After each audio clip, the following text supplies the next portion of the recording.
To our first Te Puna Kōrero meeting of the year for the 29th of February. To begin, I'd like to invite Councillor Wehapi to lead us in karakia. Me enoi tātou, whakataka te hau ki te uru, whakataka te hau ki te tonga, kia mā kina kia mā taratara ki tai. E he aki ana te atakura, he tio, he huka, he hau, si hei maurua. Thank you, everyone. Just to begin, I've got a few apologies. So I have apologies from Taku Parai, Councillor Duncan and Councillor Nalo. Also noting that Councillors Ford and Waddle are zooming in today as well. And Councillor Johnson will be leaving at 10 a.m. So I will put those apologies. Do I have a seconder? Councillor Hayward. All those in favour? Opposed? That is carried. Public forum, there is no public forum today. Conflict of interest declarations, are there any conflicts of interest? There appear to be none. There are no items of extraordinary business, so we'll move to confirmation of minutes from the 16th of November 2023. I'll move those and ask for a seconder. Councillor Leggett, are there any corrections to the minutes? There do not appear to be any. I'll put those. All those in favour, please say aye. Opposed? That is carried. We'll move to item 7.1, the alcohol fees bylaw. I'll move it to put it on the table. Do I have a seconder? Mayor Baker, thank you very much. I will ask officers to speak to the report. Angela.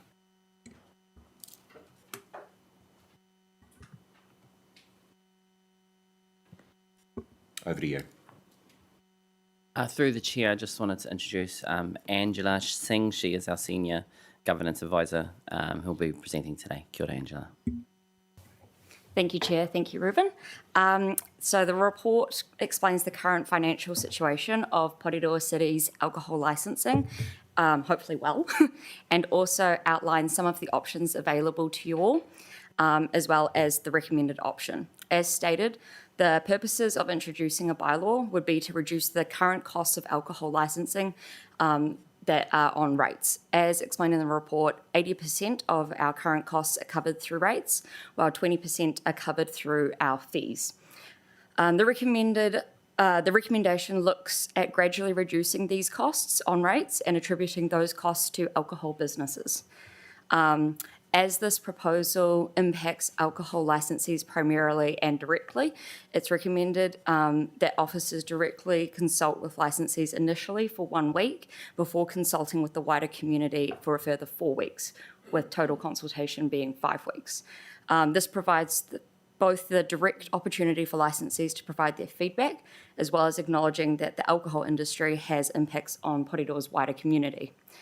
Although not directly mentioned in the report, during the wider public consultation period, key community groups and organisations will also be notified of the proposed bylaw alongside public posts in the Kapimana and on our Facebook page to ensure we are reaching our community members as effectively and efficiently as possible. Yeah. Cool, thank you very much. I'll open the floor to questions. Councillor Hayward. Atamari matua hia mana me he kai kanahita katoa he pātai. Thank you very much for bringing in this report. I have 2 streams of questions, and I hope you'll be forgiving of me, Mr. Chair. The first one is, can officers give an indication why, because of, as it is alluded to in the report, the challenges of trying to meet 100% cost recovery that has been proposed in the documents, why we would, and also because of the inherent challenges in not only reaching 100%, but also meeting the needs of the community that have some expectation, irrespective of whether they live in Porirua or not, that this has been implemented in accordance with our legal requirements, that we should go for perhaps not 100% cost recovery, but 90% cost recovery and affect the financing policy changes accordingly. Yes, so that's an option that we can explore, 90% cost recovery.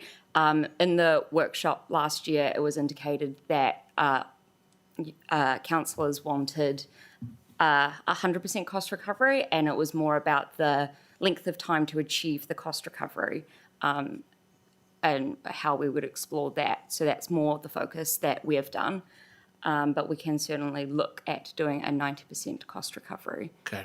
The second line of questioning pertains to the clarity that you have given with regards to the engagement plan, and particularly those of the broader community who will be looking at this from a harm reduction perspective. I note that there's an additional week in effect for those who are directly affected, that being the actual holders of the licences currently in play. But can you give me an idea that you have a short list of community groups who focus on the public health challenge around drinking harm, alcohol harm? Thank you. Through the chair, we had a meeting with the strategic partnerships team, as they are more involved in and knowledgeable about our community groups and organisations, and they're putting together a short list of people that they feel might be affected or want to provide feedback on the bylaw. We also have the acknowledgement that this bylaw is financially focused, and we have a policy, our local alcohol policy, up for review currently, that will be focusing more on direct harm in our community, and their consultation process will be that focus.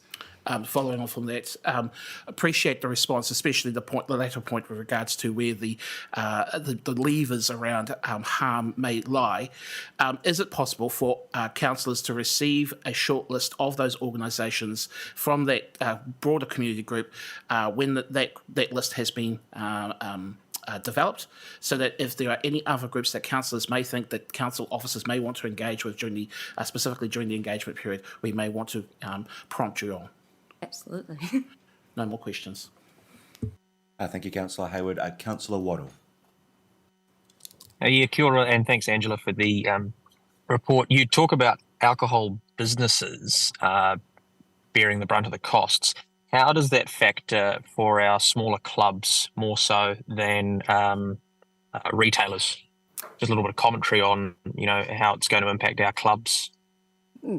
Thank you for your question. Through the chair, so the majority of our clubs are on the very low or low risk, so they will already be paying the lowest amount of fees.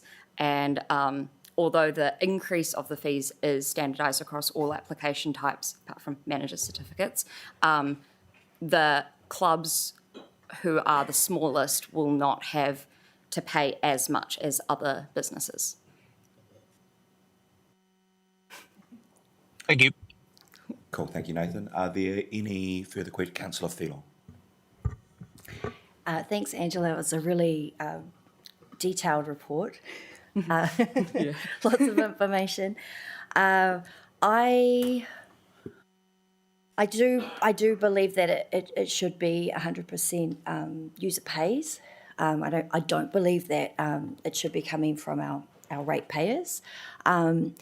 However, I am also. I mean, it's really good to hear that the clubs, within the low risk category, that they're not as impacted by the rise.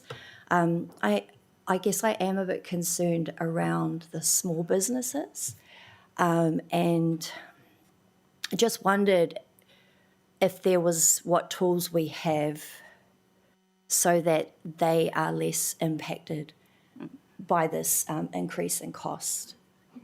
Thank you for your question. Through the chair, we have a very small but dedicated team that work with our licensees through the application process and for inspections and monitoring. And we hope that there is a small number of small businesses in the area, and we will obviously, through our consultation process, be directly reaching out to them, asking for their feedback and taking on board that feedback for consideration. Cool. So through the consultation, we hear. Yeah, that's good. That's cool. Thank you. My other question that I have is on page 34, and it's just regarding. I noticed that there was quite a significant. This is an attachment 2B. that there was quite a significant jump in expenses from the 2019 20 to 2021-22. It's like 125K of a jump, whereas the previous years were like 25K increase. The year before that was 10. So I'm just wondering if you can give me some clarity around why it was so big and what that's sort of made up of. Kia ora, Councillor Whelo. Through the chair, so that jump there can basically be explained by the process of making the annual fees and income report for the DLC. We changed methodology at that time, and so we were taking a full accounting of the costs of the system. Previously, we were just including salaries and things like that towards the annual report. So now we include the things that ALA is telling us that we need to include, such as corporate overheads. Oh, okay, that explains it. All right, cool, thank you.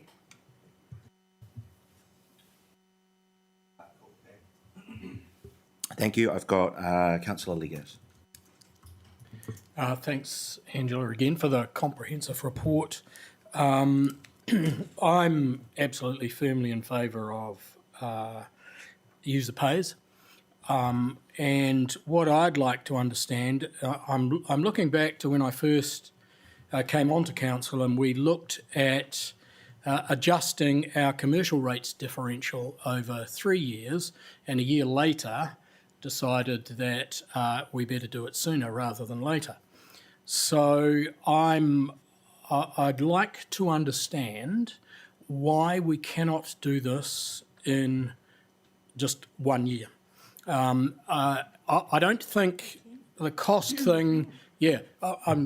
So we could do it in a year. What has your thinking been about why we should introduce it over 3 years as opposed to a big hit? Because ultimately, when people talk about, I'm wary of small clubs and businesses and things like that as well. Ultimately, these costs will get passed on to drinkers, people like us, or any of us around here that do like to drink. That's people like me, moderately. So yeah, I think we need to bear that in mind as well when we're talking about harm as well. So can you talk about the 1 year? Thank you for your question. Through the chair, so the 1 year option has been provided to you, but it's not the recommended option just by a risk level. The proposed fee increases only take into account Porirua City's licensees currently. It doesn't take into account of what's going to happen over the next year, whether there's a decrease in businesses, whether there's an increase in businesses. It also doesn't take into account the standalone fees and the potential fees received from those through public notice fees and late lodgement fees. So it's a little bit, we don't want to turn a profit. This is only to recover the fees. And so if we return a profit, that's not allowed. Oh, sorry, I was going to ask the question. Turn a profit, that means gain excess income over outgoings, not a profit necessarily. But so are we not allowed to do that by legislation? You can't return it if you've got overs? It would be returned to the licensees if that would happen, and it would be a process that we would work through to determine how much we would owe each licensee. Is that allowed? Yes, it's a lot of... Well, no, I don't, yes, but couldn't you target your income under? Right. So in theory, it's 100%. This is why you were getting the 90. I understand exactly what Jeff is saying, and I tend to agree with that. So we don't have to go for, let's get it all exact 100 and let's assess how many we think new people we're going to get next year or whatever.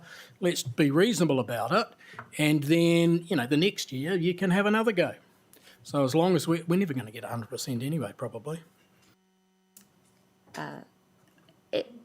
Through the chair, there is an option that we can look at a 90% cost recovery implemented over 1 year. Or do we even need to target 90%? It's just something so we don't have an over. we don't over-recover. 95 would be better, or 99 would be better still. It would be something I mean, that this is 4.5%, sorry, 0.45% of our rates. And here we are talking about a long-term plan coming in. Why are we saying, oh, let's introduce it over 3 years when we are stuck for cash right now? that's a question that you guys will need to discuss. My recommendation is the 3 year to lower the risk of getting more than what not recover to turn a profit. In that first year, we would, I think, receive still 300,000, so that's still a significant number, a definite increase from what we've received, but it is something that we can look at doing. Sorry, one more. So, but you could, or we could, as a council, I mean, you could do the estimates of recovering more than that, and put the mechanisms in place to do that. Yes. Yes. Yeah. Okay. All right, I'll come to you in a second, Mayor Baker. But first of all, just further to that, because it's in line with Ross's questions. So I'm on page 23, looking at item 64, notes that if we were to go with option 2 for cost recovery over 1 year, if selected, regular reviews and adjustments should be conducted throughout the year to ensure costs are being recovered and no profit is produced. Could you give us an idea of what does that look like, and is there a significant cost associated with conducting those reviews?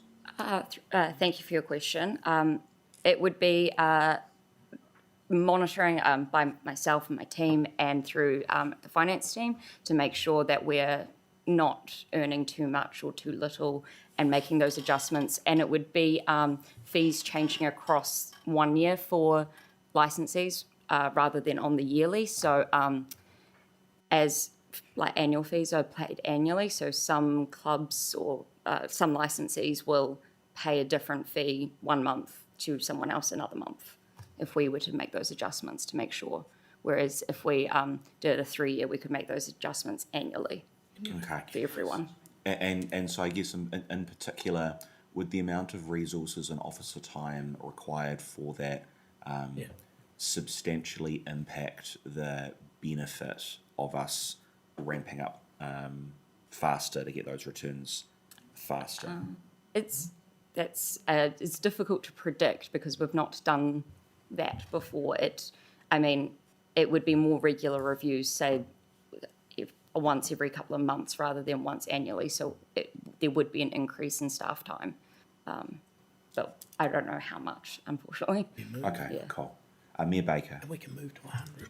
Thank you. I agree with my colleagues here. I'd rather recover it over a year. It's a huge amount on rates when we're dicking around with our water. But I wondered about, I don't think you can change these, but I wondered if you could explain the very low, medium risks, because that low risk on some of them, I look at it and think, how on earth did that get there? Who actually makes that decision? So the Ministry of Justice, they do, created the risk categories and the risk ratings, and they've set the numbers and the categories for what's attributed to those numbers. And then is it follow up by inspectors that end up getting those results? So at the time of each application, the applicant licensee is required to fill in, and our inspectors and the DLC check to make sure that that's appropriate for their business. Yeah, okay, thank you. So my preference is to recover it a lot quicker, obviously. I don't want to put you under more work, so let's see what happens with the consultation, but good document, thank you. So just to clarify, in particular from Mayor Baker and Councillor Leggett, you've both expressed a preference around option 2, but to clarify, you're not putting an amendment to change the preferred option? No, I seconded your original one, and I'd rather wait for consultation. Okay, Thank you. Thank you. Councillor, we're happy. Thank you, Ange, for a very comprehensive report. I think from a financial point of view, the fees haven't been increased for 11 years. And we need to take that into consideration. But to pile 11 years into 1 year, my concern for that, and I'm having a look at the increase in prices over 1 year, and I'll take special licence fees, for example, Class 3. Now, those are weddings, those are, people having functions, these are lunches, these are, and for it to go from $63.25 to over $300, now that price is going to be put straight on, obviously, to the user, so that anybody that wants to, have an event, it is cheap. But my concern is that if this is what's going to happen over the year, how many licensed premises are actually going to go, it's too expensive, let's just not worry about it and have the special function, see what happens. And then it becomes a legal issue. So that's kind of my thinking, is if we put it up so fast with over the year, how many people are actually going to actually go, okay, well, actually we better apply for that, or should we not? So that's where the risk comes in, that there will be off license and even on license premises that may in particular have had issues over the years, just not bother about having to go through the process of the police and the MOH because they don't want to pay a fee. That's kind of where my thinking is. But again, I'm with the Mayor. I'll just wait to see what happens at consultation. Thank you. Well, we know what will happen at consultation. Are there any further questions or comments? Councillor Filo. I think it was on page 22, but it was talking about the how much has been spent overall, and if we're recovering 100% of this, it seemed like it was like 900K over 3 years. I was just wondering how this would be implemented into our upcoming LTP, like when would that sort of be accounted for? It's probably more of a Thank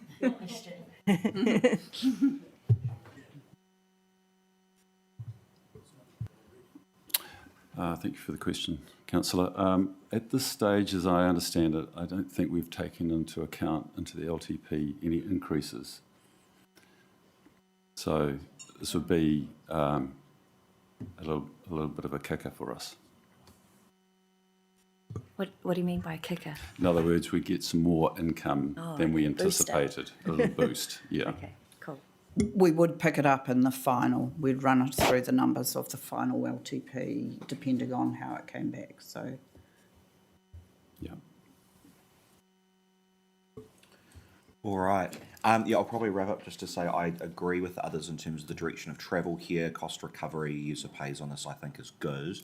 I think I probably am also leaning towards option 2, but hearing what me and Baker said about waiting for consultation, obviously that option is going to be put out there for consultation, so we'll see what people say when they come back. Yes, Councillor Lega. Yeah, just for the record, I'm of the same opinion as you and Mayor Baker. I support option 2, but I'll vote for this and we'll see what happens when it goes out and comes back.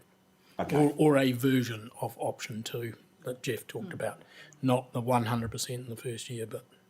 Cool. Did you want to speak to that as well, Councillor Johnson? really only to support what my colleagues have said this morning. I think cost recovery is essential at the moment, but I'm also keen to see what the community has to say through the consultation. So I'll be supporting option 2 with a view to the consultation and what comes out of that. Okay. I'm conscious that we've had potentially a majority of councillors indicate they probably support option 2, and I think if that's council's preferred option, we should probably indicate that in consultation. So what I think I'll do is I'm going to move with the leave of the meeting that we amend this to option 2 being recommended. Are there any objections to that? 2. Councillor Hayward. Go on. Okay, cool. I don't know for leave, you mean? Cool. Oh, sorry, you're...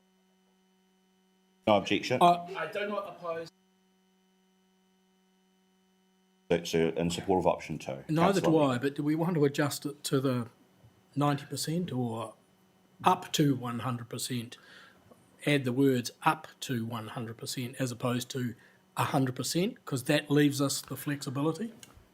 Speaking to this. Councillor Hayward. So my rationale when coming into this meeting wasn't about whether to go to 1 year or 3 year. We level out even our rates increases in the LTP. So, and I am of the same view of Councillor Weehappy in terms of the risk of non-compliance that increases because of a significant increase over a shorter period of time. So what I am saying is I'm happy for there be leave for the meeting to propose option 2, but I can't vote for that, and I would rather prefer going to the community, but foreshadow with our council colleagues, and it's on the record now, that this may be an issue that we may have to come back to in the final deliberations. So I note that that may be a significant change, but it has been canvassed in the documentation already. We've talked about it at this meeting, and the public should get a say before we carry on any further about additional changes to the policy. Okay, all right. So to clarify, I put the motion, I'll be putting it with option 2, but no change around the percentage. Mayor Baker. No, I agree that we should leave it as as it is and go out to consultation. But we've all indicated we like option 2, but we need to hear from the community as well. So it's because we're saying it's a version. So I don't think we should muck around with it at the moment. Okay, so we're leaving it with option 4. All right. Jack? Kia ora, through the chair. In the statement of proposal, it was proposed to just have the recommended option in there. So we will amend the statement of proposal to indicate that the recommended option is still council's preferred option at this stage, but include the 1 year option as well. So people can see that and make a submission on that as well. Okay. That, Mayor Baker. Can I ask a question? Can we say they are both preferred, but we want to make them up as quickly as possible? Or not? We can't. Must say. Must have a proposed option. Okay. Okay, so to clarify, so we all understand, so the statement of proposal will have 2 options in it, which are options 2 and 4 as presented in the report, with option 4 being presented as our current preferred option. Okay.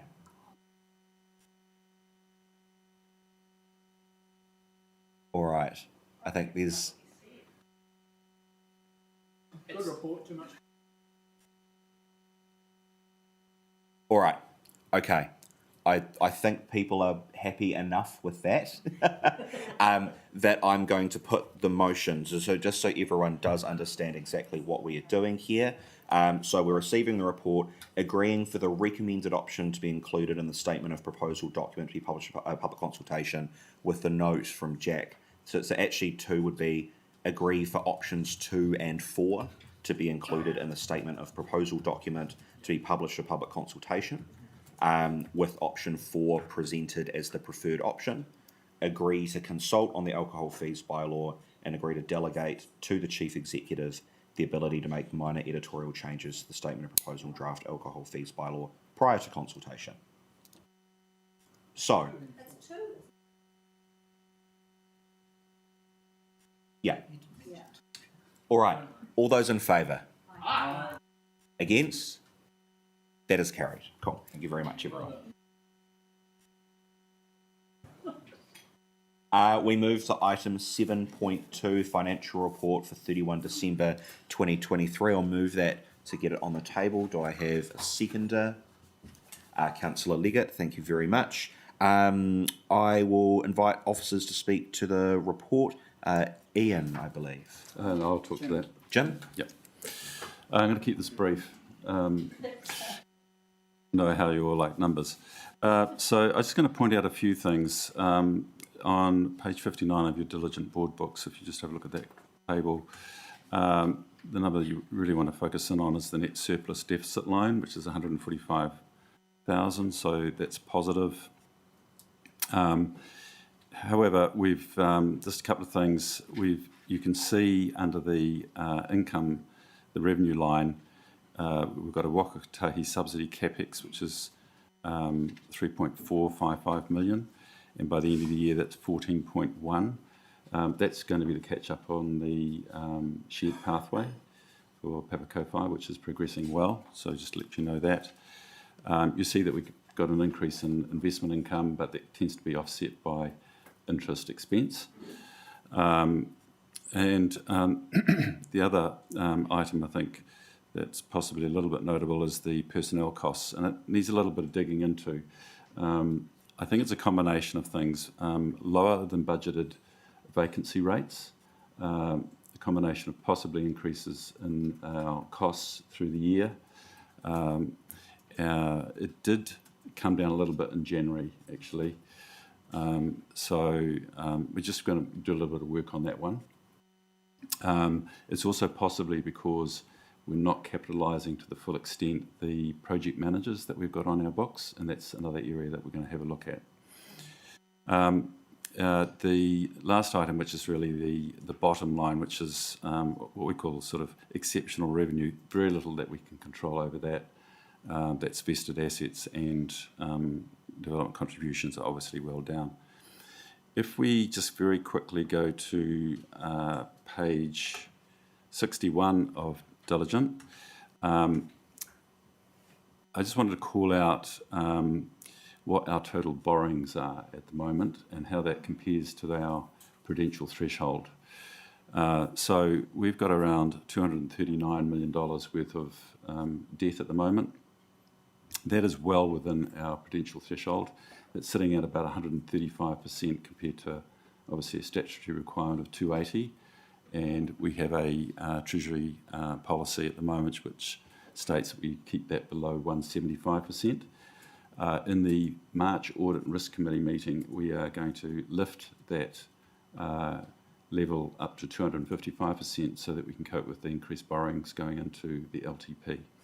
But suffice to say, you are safe and well on the finances. All right, thank you, Councillor Lega. Given that this is December, I was just going to ask that general question about has anything significantly changed that would alter your outlook over the last almost 3 months? Yeah. Not really. No. I mean, we expect to be going into the first year of the LTP with borrowings of around about 190 million, but again, very much well within our thresholds. I was going to ask about, you raised it, personnel costs.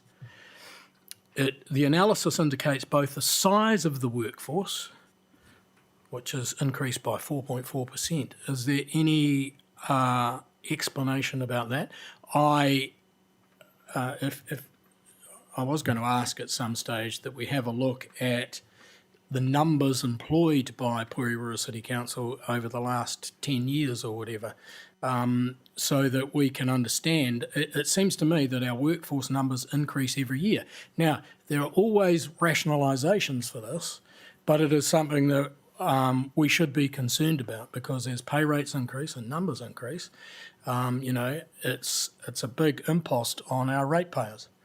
So through the chair, as it happens, our CFO, Ian Dennis, sitting in the background, Ian doesn't have to respond to this, but he is actually going to be he is actually currently undertaking some work to understand what's going on here, because we acknowledge that that is obviously an important component of our costs. Okay, fine, that's excellent. And the other question that I had was the operating savings target of $500,000. Yep. Can you just explain to me how centralising the consultancy budget is going to help with that? Yes, through the chair, basically the CEO gets control of it, and then she gets to wipe some of it out. Which is effectively what's been happening, and that will be taking it into the January accounts. Okay, just one more. Sorry, I could ask it under major projects, but I'll ask it here because it's here. Page 62, the Three Waters storage tank, $6 million over budget. So do we now look forward to that blowing out from $85 million to 90 plus million dollars? Through the chair, we are still waiting on confirmation from Wellington Water on where that's going to end, where that's going to land, and I would defer to my colleague Mike Mendonca on that when we get to the projects, perhaps. Okay, well, let's leave it till the major projects. Yeah. Thank you. That's my questions. Councillor Hayward. Kia ora no. Thank you for the report and your explanation so far, Jim. You're doing quite well. I want to go to page 63 of Diligent with regards to the CapEx within the Resource Recovery and Waste section. 4.3 million behind budget. Two questions related to this. One, are officers contemplating potential carryover into the next financial year with regards to that spending? And the second part is, isn't part of this also being met through cost recovery with regards to fees and charges at the landfill itself? Through the Chair, Councillor Hayward, very good questions, all of which we will address in the property report, because that actually does require, there's been a lot of discussion between Mike and myself and others, and I think Mike is owed the response. Mayor Baker. Thank you. Same page 63, the roading one where we've got the improvement to the James Cook Discovery was pending confirmation from Whakakotahi and it's now been received. That road is an alternate road when we go around the waterfront. We've got a drive-over roundabout which works exceptionally well. Why do we want to put 522k into it and then it stops the houses that come through in the middle of the night and everything else? I thought we'd agreed that that project was... Can someone answer that? Like, that roundabout is working exceptionally well. I cannot see why we're going to dump 522k, which I would dump into leaks over a damn roundabout. I'm angry to see it still there. Thanks, Mr Chair. Thanks, Mayor Baker. So things have moved on since this report. It is not our intention to do any construction on that site, but we have concluded design. We'll draw a line under design. Cool, thank you, Mike. Are there any further questions on this report? Councillor Filo. Yeah, my question's on page 66 and it's under the transport and infrastructure. The expenses are ahead of budget by 932,000 due to the higher contractor costs and maintenance operations work ramping up for the summer period. So can you just clarify, have the costs, are they ahead of budget because more work's been done than was anticipated, or yes, that through the Chair, yes, that is my understanding. So we're ahead of the work program. Yes. In that. Okay, cool. Mike. Thanks, Jim. And on top of that, we have come off contract in the last 12 months and renewed our contract. As part of renewing the contract, there has been on top of the extra work we're doing, there has been an escalation in the cost as well. Okay. So it's a combination of both of those things. What were the reasons for the escalation? So I don't think it's a surprise to reveal that the cost of oil, cost of labour, cost of materials have all jumped. So we're on a fixed term contract for a while. They had a rollover period, and in the rollover period, that's when all those new costs came into the new price. Okay. All right. There do not appear to be any further questions. So noting that we are receiving the report as the sole recommendation, I will put the motion. All those in favour, please say aye. Aye. Opposed? That is carried. Thank you very much. We'll move through to item 7.3, the major projects report. I'll move it to open for discussion. Councillor Hayward second. Thank you very much. And I will invite officers to speak to the report. Lynn, would you like to come up? Lynn, is there anything that you want to speak to before we get started, or should we begin moving through each of the individual items? Thank you, Chair. Just wanted to comment that this is the December quarter report. So as we go through the reports, the general managers that are sponsors for those projects will discuss if there's been any changes. And to highlight that there has been 3 projects, as indicated here, that have moved down in the overall status. And then just finally that we have reported on the 6 monthly broader outcomes, what we've achieved through procurement. Cool, thank you very much. So as usual on this, I will move through each of the report items one at a time, noting that we are receiving this report. So I will start with Kiritaki Tuatahi Datascape. Any questions on this? Would you like me to make a brief commentary on this? That would be good, thank you. Thanks, Chair. So obviously I've come in, I've got a fairly extensive background in IT, being a CIO for 7 years. So I've had a re-look at this project, and you'll note that there are now 2 reds, both financial and schedule.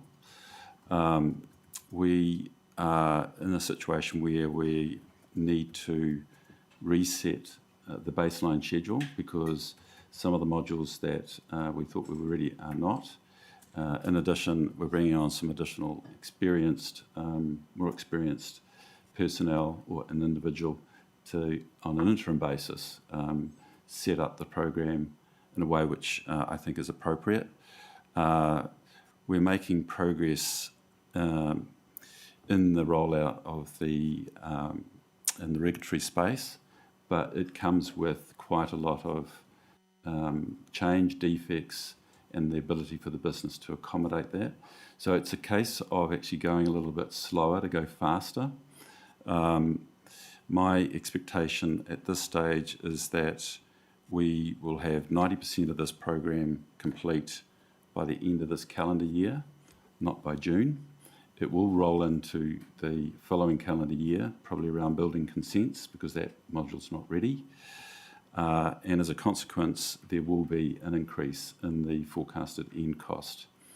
At this point, you can calculate roughly what that increase might be. You just need to look at what we call the burn rate, which is how much money we spend each month with people on the seat doing the work. And I would expect, and don't hold me to this because the guys are still going through the detail, but that would be north of $500,000. All right, are there any questions or comments around this?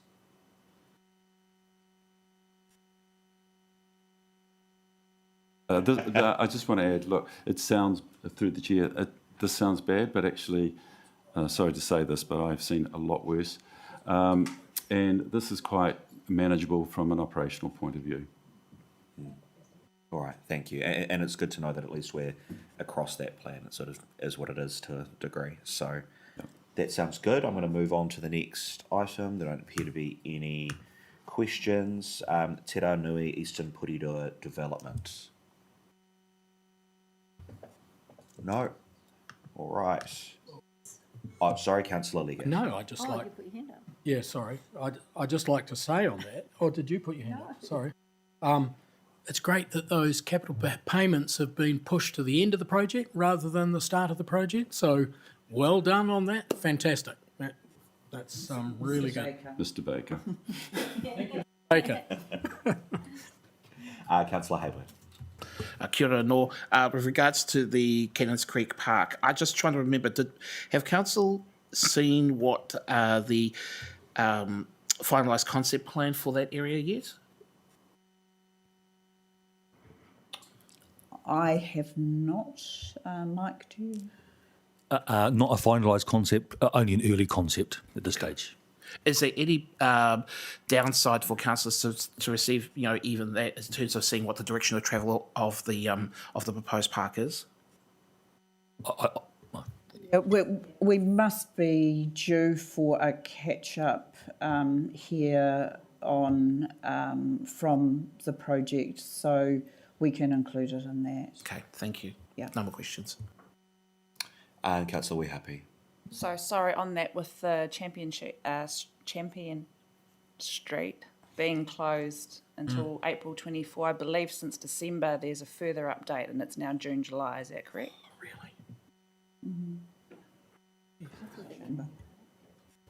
No, I only said April. Actually, I've got Daryl in the back of the room. I think, can you respond to that, Daryl?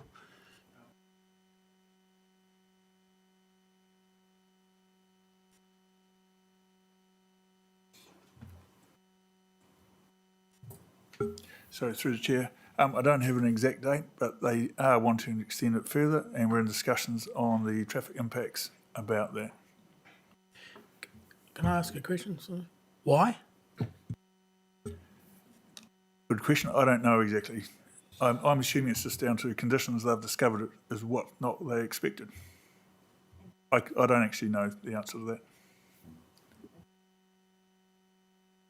Maybe we might request an update when we do know more about that. Cool, perfect. All right, I'm going to move to the next item, harbour and catchment. Green across the board, looking good, no questions. All right. Central City wastewater storage. We had a question. Do you want to You repeat gonna speak to your it? question from Oh, before? no, yeah. Somebody needs to speak to it. Mike's going to speak to that? Yeah, I'll speak to this one. So as you know, councillors, this is a complex and massive project. Wellington Water is signalling to us that there have been some issues there. We're working through that with Wellington Water. It's easy to focus on the downside. It's part of the contract. In this case, the contractor is also looking for efficiencies. So we're reluctant to come to you just with the risk side without having looked at the positive side as well. So we're working through that with Wellington Water. There have been some movement since this reporting period over the last couple of, it's actually, as you can see, driving past here, that's chugging ahead quite well, actually. There are some complexities with the sequencing of joining up with a new sewer coming through Bottomley Park. So we're just working through the detail of that at the moment. You're absolutely right, Councillor. There are some complexities and some risks here that are being elevated to us, but not really yet to bring that back to you with any advice, because we need to have both sides of the coin before we do that. All right, I've got Councillor Hayward and then Councillor Ligo. Kia ora no. I note that there doesn't seem to be any language in here about what is a go-live date. Do we have one, or are we in a position to find out from Wellington Water what their projected go-live date is? I can come back to you with some advice on that. It is very much tied in with the sequencing with the sewer. So both jobs are coming together. Ideally, they would kind of bolt the sewer on the same day, but it's probably not going to work out like that. And that's one of the issues that we're working through with Wellington Water. Actually, the sewer is going faster than the tank at the moment. Councillor Ligo. Just to say positively, I'm always impressed with what's going on there, and it's our biggest project by far in terms of costs anyway, and hopefully impact. Can I ask exactly what does, because I know there are issues with overflows and consents and other stuff, what does design and construction are proceeding for overflows at existing locations on site instead of a tank overflow outfall to the harbour? What does that mean exactly? So there's a technical issue here with start at the highest level. So this project is expected to greatly reduce the level of overflows into the harbour, and it will do that, but it won't completely eliminate them. There is still a risk that there will be some overflow into the harbour. Well, there will be. We knew that right from the start. Yes, we do, but there is an expectation around that that there will be zero. So I got it, not at this table, but so we're just working through that with Wellington Water to make sure that we have that well understood and that is built into the project. They are sufficiently concerned to talk about other engineering options, and this is part of the issue we're working through with them with the complexity and the cost. But we need to make sure we stick to our guns and stick to the original design parameters, which were not to completely eliminate sewage into the harbour. So, just to get this clear here, it would be impossible to stop overflows without a bigger tank. We ain't going there now. But and the expectations were at the start was very clear to me. I mean, I had the discussion with Taku. Ngāti Toa probably have expectations for zero overflows, but that's impossible to achieve given the size of the existing planning and tank. Is that correct? That's correct, but there are things we could do to mitigate that, not just with the tank, but also through stopping stuff getting into the pipes in the first place. And as we gradually renew and fix our pipes, that will also help. So this is not a one-shot fixes everything. It's a multi-layered approach. Well, no, I understand that. This was to give us time to do some of those other things. But to be fair, those pipe renewals are not planned in the near future. So, we don't have the money to do it in the near future. Can I just point feel free. out, we had quite a substantial negotiation with Wellington Water last year. They were proposing a new outfall straight from the tank into the harbour, where currently there is no overflow provision right now. And both Andrew and I, Ngāti Toa won't accept a new overflow point. They, we all have a preference, keep them where they are, rather than create a new overflow straight into the harbour. So you mean, that's what I was trying to understand. You mean upstream where things are happening already? Somewhat upstream.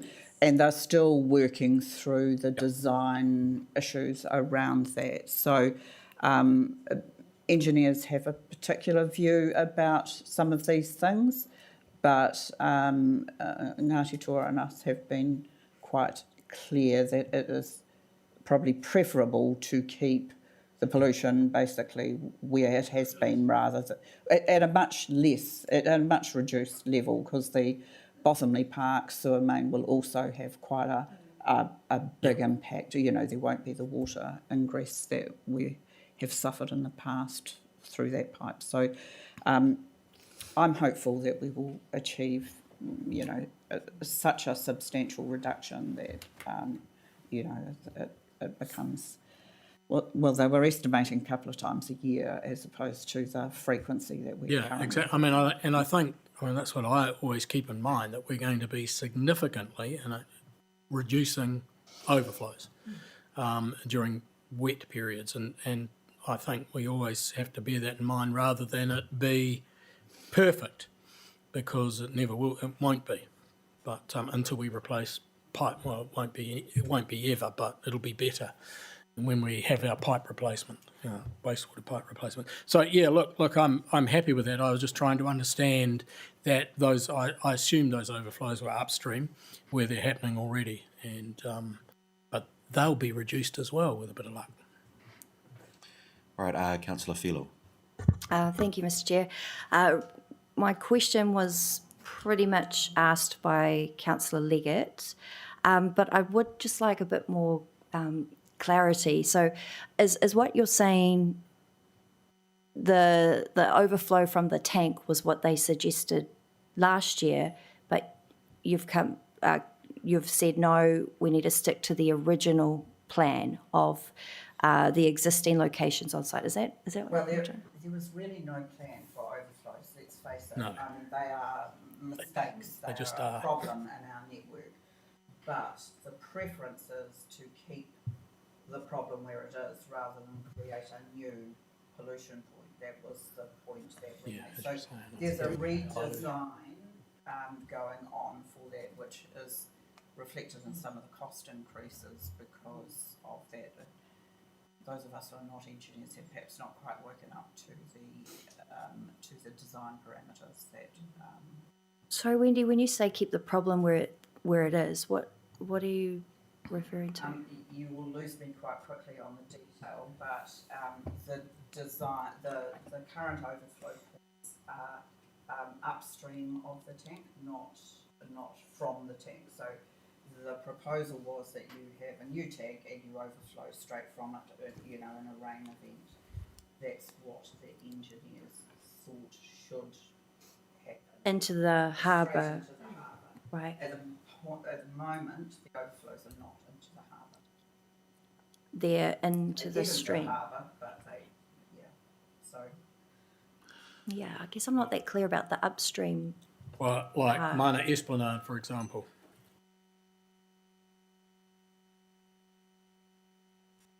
Get more information for you and come back. I think that would be good for us to. In that detail. So Mike's got a comment? So can I just point out that this is a live discussion we're having with KO and Wellington Water at the moment, so I'd be reluctant to give you anything definitive because we're still working through the options and would like to give you some advice once we're ready to do that.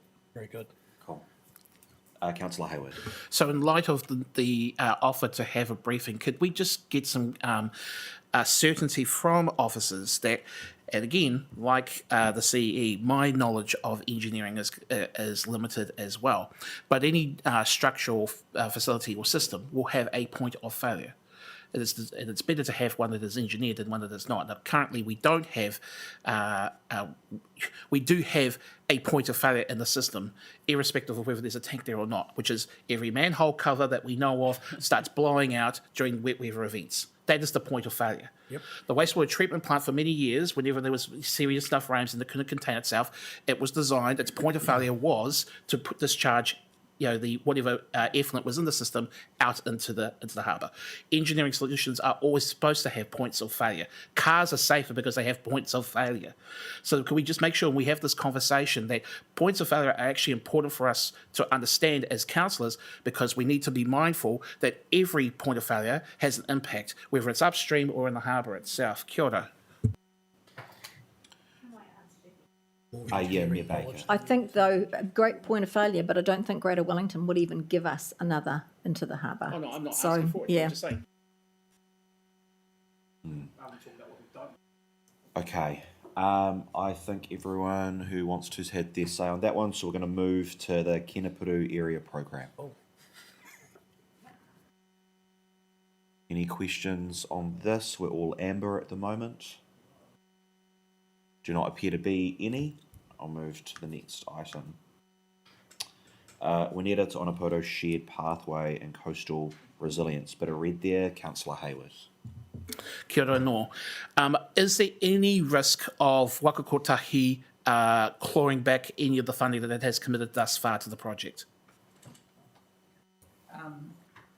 They haven't actually committed to the project, is my understanding. So remember, the council agreed to underwrite the project. So we're probably revising that position as we speak, in fact. But and the fact that we've put it into 2 phases makes the Waka Kotahi subsidy somewhat suspect. But we won't know that subsidy till after we've settled our long-term plan. They are inclined to tell us in August of the LTP year what our subsidy is. So we are going to be none the wiser for a period of time. So, before I get to my next question, I had a triggering memory of when I was a much younger man going to a high school ball and feeling like I'm being flirted with without the certainty after the fact with regards to Waka Kotahi's position. We'll tell you after you tell us how much money you've got to give us. Okay, here comes the partai.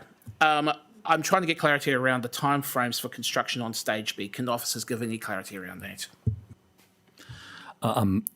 Very difficult for us to do that, Councillor, without certainty around Waka Kotahi's contribution, because we can't go to procurement unless that's secured, and we won't expect that until August, I'm afraid. Well, thank you for letting me down easy. This is what I should have happened when I was 18. Kia ora. Councillor Filo. You need counselling, Jeff. Where was the funding coming from for the coastal resilience? That portion of the project? You'll recall originally it was one project. We were hopeful of getting our subsidy from Waka Kotahi for the whole project. The fact that we have divided in half, we're unclear whether they will apply it just to the shared pathway or to the coastal resilience portion of it as well.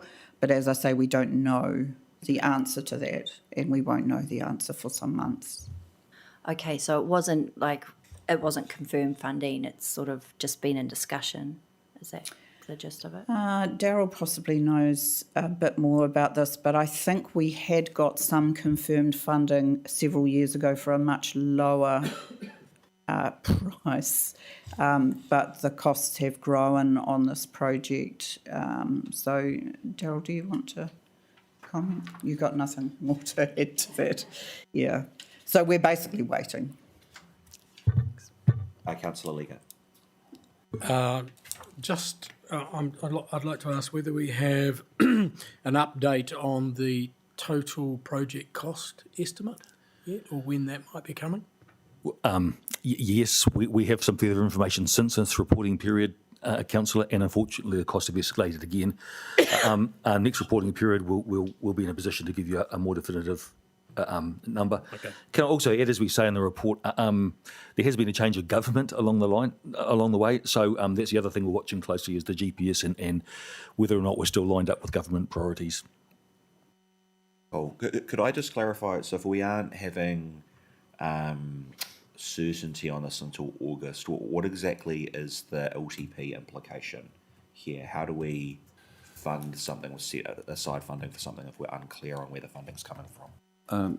Chair, and I'll just confirm with my CFO on this one, but my understanding is at the moment the LTP does assume Wakakutahi funding.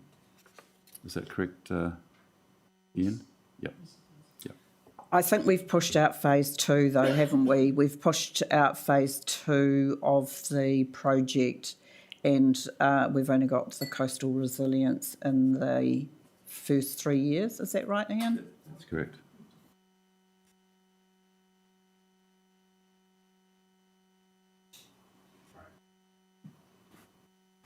We have deferred stage 3 and 4 of that project to future years, but essentially, yes, we have assumed NZTA Wakakutahi funding, but as you know, or as you've heard, that is still to be determined,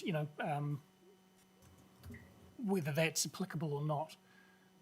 And I think there's a live question for the council if that's not received, whether you would proceed. But we'll have to wait. We've proceeded on the basis that we will, but to be determined in the future. And so to clarify and process this, we make that assumption in this LTP, and if that didn't eventuate, would that then become a question for the 2025 annual plan? We might bring it back to you straight away, actually, and consider what we do with the project, because it's a significant cost, and particularly when we're really stretched capital-wise, if you're not going to get the subsidy, it's relevant. Okay. I think it would be useful, not right now, but when we're having LTP discussions, for councillors to understand exactly what the rating impact would be for us fully funding it versus it being funded with the Wakakutahi subsidy as well. So we just have a bit of a clear-eyed decision going in. No, happy to do that. Cool, thank you. Mayor Baker. Yeah, it was probably a similar question because I'd like the road funded. We need to keep the road going, but the cycle path and walkway, not happy to continue that. And we made a commitment at this table to fund. So we do need to look at that because we're telling the community one thing, but actually we can't afford to do that full stop. So, yeah. Councillor Filo. Do we have an idea around how much the subsidy from Wakakutahi would be? Like, what have we estimated for receiving? 53%. 52%. 52% of the 16 million? Oh, Daryl?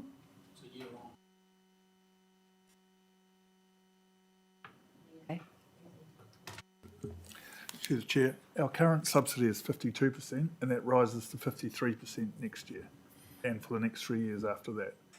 So assuming the project progresses in that time period, we're expecting a 53% subsidy. Oh, okay. Thank you. All right, I think that covers off all the questions we have on that item, so I'm going to move to the next one. Plymouth flood response. Any questions on this? Plymouth flood response. Here to be any at this time? All right, the climate change program. No, everyone's happy. Yep. Resource. Oh, sorry, Councillor Filo. I was just wondering if the work that has been scheduled at the landfill around the gas that we're collecting, if that's included in the climate change project? Nick? Through you, Chair. No, that level of detail around the landfill isn't in this paper. I think it's in papers further on. Yeah, so that's included on the waste side rather than on the climate change side. Oh, okay. Right. All right, no further questions on that. Next item, your resource recovery network. No questions. Councillor Leggett. I just note in there that the word challenging arises. Can we have some commentary around that? Sorry, where exactly is that, Ross? No, I can't remember, but it says that whole, basically what it's saying is the this program is because there are others in the market as well. We need to be careful about when we go forward. Mike? Thanks, Mr. Chair. So it's not so much the others in the market, it's the markets, end markets for the stuff that we want to divert. And this specifically is talking about wood waste. So construction and demolition waste is largely wood and concrete. We had been led to believe early in this project that we would be paying $20 a tonne to dispose of our wood waste. It's going into a wood-fired boiler up north. We've got a more detailed costing now, and it's closer to $200 a tonne. So that's what we mean by challenging market conditions, causing us to revisit some of our assumptions around the original business case for it. So is that in a positive or a negative way? It's in a negative way. Well, I just wanted to make that clear, that it's negative. Okay, so when will we know more about that in terms of being able to make a decision about what happens there? So we just met on this yesterday. We are doing some detailed analysis around the next steps, and we come back to you in the next quarterly report with some serious advice on that. So that could be reflected in our LTP as well. It could be. We're not actually consulting on this on the LTP. We're more focused on curbside and organics, but we could certainly signal in the LTP. But Councillor, this is the awkward transaction between a public sector process and private markets, and it's always challenging and difficult. I just make the comment there that I'd always like the private sector to deal with this, not for us to take on something which has got any commercial basis whatsoever in that sense, if we don't have to, or if there are others in the market, because it very rarely turns out good for those councils that do that sort of thing. Can I assure you, I have some experience of exactly that. So through the Living Earth program in Wellington City and having collected glass for a number of years. So Jim and I are working closely on exactly that issue and talking to quarries around crushed concrete because there might be an opportunity for them to pick up some of the slack rather than us doing it, us pulling different levers around what you can take to the landfill and around regulation rather than actually doing stuff ourselves. All right, we're moving to Whitford Brown to Parimata Corridor Program. Councillor Leo. Sorry. I was watching and waiting, Ross. Oh. All I can say is, thank goodness we're not paying for this. And to me, well, except that it looks like we will be paying for this. Some of it. There is mention in there of the raised table, 200K from the intersection budget. That's I assume, the Whitford Brown Papakowhai Road intersection budget, which is not happening at the moment. So, the comment I make about that is, if there is an argument for the cost of road control with ATMS, that's a classic example of it. Half the damn cost there must be related to that. I've never seen so many cones, barriers, and other stuff in a project. It's just unbelievable. And I'm rabbiting here, why they built a wall, which seems to be over-engineered, and then put a fence on top of it, which we have to maintain in years to come, where I couldn't see any, there probably is a reason, but I can't see a reason for the fence on top of the retaining wall that they put on just outside the lagoon entrances. Just unbelievable. Maybe it's a safety issue or whatever. But I just want assurance that, I'd like an understanding of raised table, where is that? And why are we having to pay for it? Is it that one or that one. Sorry, Darryl. No, through the chair. So at the Whitford Brown then, with the entrance to the lagoon, where the two projects were intersecting, there was going to be a crossing there for safety purposes, and that was being delivered under the intersection project. And it's been raised in safe system audits that it's a requirement. So because the intersection's not going ahead, we're going to try and do it within the Pepakaifo project if we can find the budget for it. Otherwise, we'll have to find the budget somewhere else. So where will that be exactly? I can't tell you exact changes. 60 odd metres north. Near the coffee cart where it is now. Yeah, where that entrance was being reconfigured ever so slightly. Yes. I think that's a complete and utter waste of money. People are going to. I, for one, when I come down there, will be crossing the road where I cross it now, which won't be going down there to cross over a crossing. Yep. You know, I just think it's a waste of. Are we required to do this under Rules and regulations. Yeah, are they going to change? What if we didn't do it? That's something we will consider. If it's a recognised safety issue, we can't just ignore it. That would be negligent. Well, is it a recognised safety issue now? It's been raised in an independent safety audit. So by whom? People that wander along and by traffic engineers who don't look at. You know, there are people that go down there. They park, and you know you can park all the way along there. People cross over the road wherever they park their car and get out. They're not going to go to the crossing. Yeah, we want to create a safe. Your points are noted, and we will be reviewing it of what we actually have to do. Okay. One other question. Sorry. Are we considering?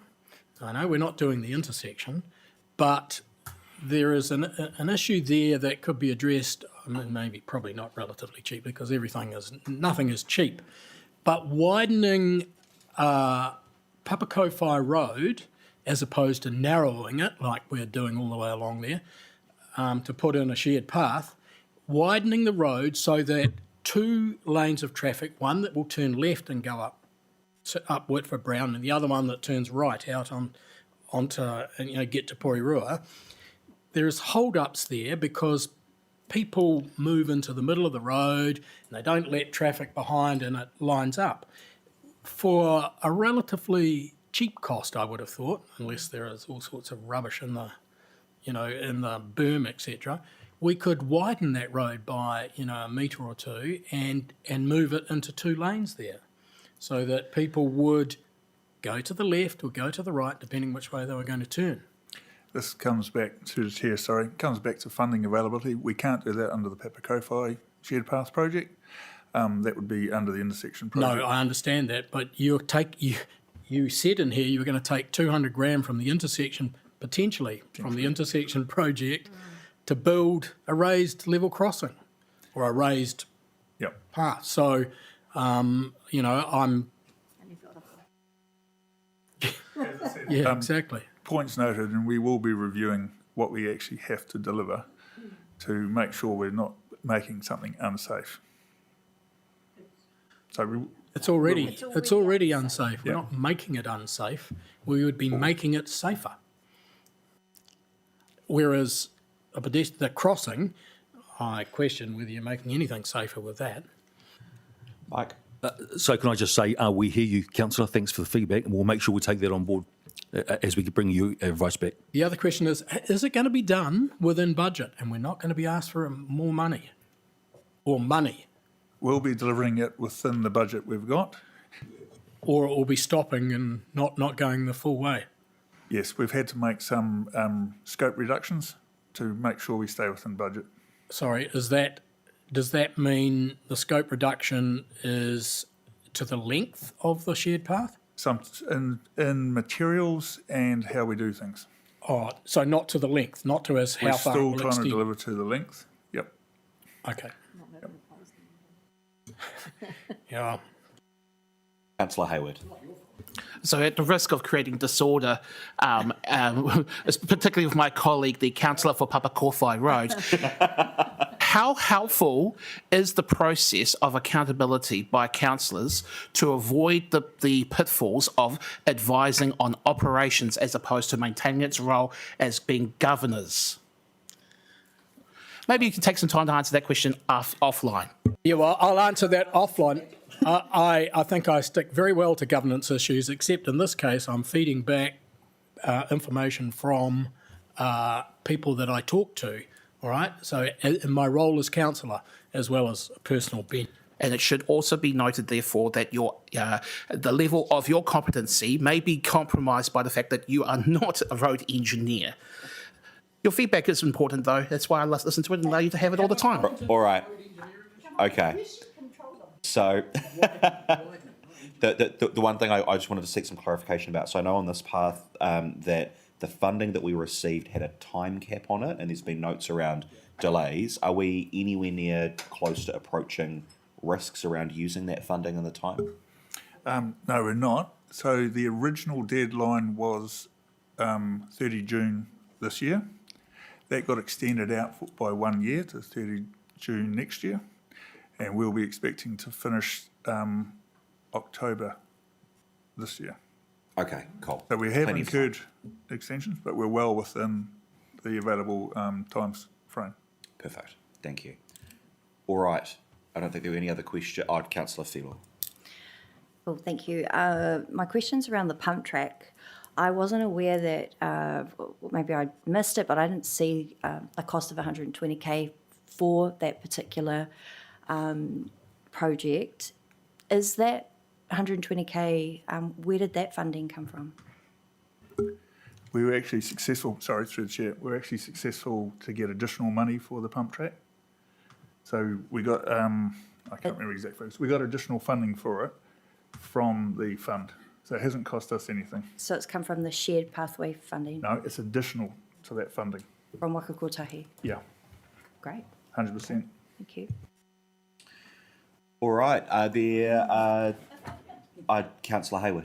I'm going to cover off the broader outcomes section. So regarding note 3, so in terms of the reports, it seems like half of our tenders have been met under criteria that would be achieved, that we consider broader outcomes. So what does that mean in terms of the overall spend that we have as a council in this period? It may be useful for subsequent reports to kind of give that kind of clarity. So you can go away and come back with an answer about that. And secondly, this is a high-level question. How are non-competitive tenders expected to demonstrate commitments to broader outcomes? Because it's not necessarily the case in here, and I want to make sure that we will have non-competitive tenders from time to time, but I think as a council we still have an expectation to have commitments to broader outcomes. So how is that being met from the council's side?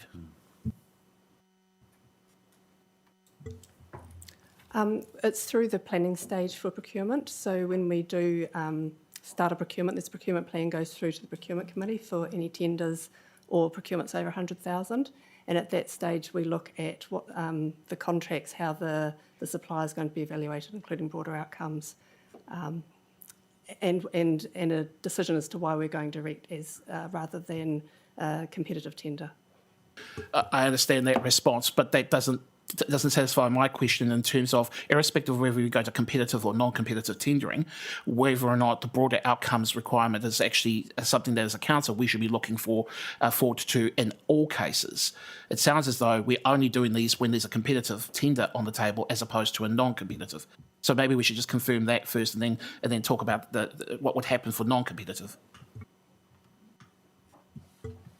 Thank you. Through the chair.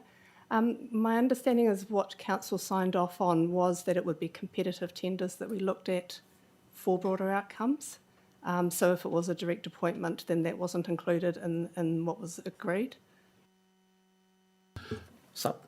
So it would appear then, based on this report for this time period only, that half of the tenders that went out were competitive and the other half weren't. So it would appear that from anyone outside of the council looking in at this process, which this document helps to provide guidance with, that half of our work is being committed to in terms of the broader social outcomes and the other half isn't. And that's merely because, as a council, we've made that decision, not because of any other reason. Yeah, through the chair. Thank you for that comment, and yes, I'll take it back and we'll consider it as part of our procurement policy and our approach to procurement committee. One last one. Just in regards to the living wage. I'm just reading here the section in Note 3 regarding the other tenders where the supplier was not required to pay living wage were for projects or goods only, i.e. not a regular and ongoing service. Now, I want to be clear here. Have officers checked with regards to our certification as a living wage employed certified employer that actually meets our obligations to the letter? Thank you. Through the chair. Yes, that is the specific wording that is in the living wage accreditation. And we were doing, for that first year, we had a transition plan where we were reporting back to the living wage organisation as to what we had included and not included. Okay, no more questions. Thank you. All right, thanks, Chief. You got my question. Mayor Baker. Thank you. In the broader outcomes, when we do the quoting for the road control and we have the traffic companies, do we get more than one quote, or are we just going with one company? Because I wonder if it's cheaper to do it in-house, because I've never seen so much spent. And I know at Wellington Water that discussion is being had as well, obviously. The cost to do road control is just ridiculous. And I think Porirua probably owns more road cones than anywhere in New Zealand. Mike? There is a wide discussion going on around exactly this across local government and the other sectors at the moment. Waka Kotahi has just has just changed its code of practice around this to actually meet some of the things that you're hinting at. But there is some risk associated with that, and effectively what they're doing is pushing more responsibility onto the contractor rather than onto the road controlling authority. So I'm happy to circulate some stuff offline about what's going on, but we're a little bit worried about it in terms of some of the compromises of safety. But there is definitely relaxing is not quite the right word, but there's definitely some change in the wind around how we do traffic management. So they all get trained, you can come back on it, they all get trained by one group, health and safety group, and then they all read it differently. I've seen some really good contractors with very minimal cones and work, and then we get the other ones. So I just wonder what happens when the quoting comes in for that, but that's fine, later. Yeah, Councillor Hayward. Just following on from the Mayor's question, does Council still reserve the right to invoke a 17A review with regards to road management and a provision of it in terms of being able to have a system-based or principles-based review of the services?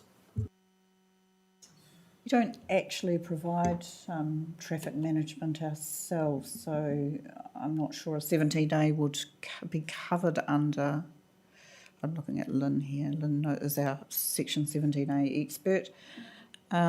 Yeah, we're inclined to look at our own functions, and that's an input to projects that we do rather than a function of our own. But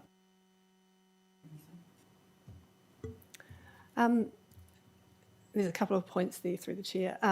So yes, the 17A review is a service delivery review, so we could be looking at how we deliver that service, whether it was in-house or whether we outsourced it. What I'm not sure about, and Daryl might know, is whether we've got any contracts in place currently for provision of that service or whether it's ad hoc, project by project. So if there was a contract in place, then we would do it prior to that contract expiring. Councillor Leggett. Am I able to ask who our electricity supplier is, and has it changed from previously?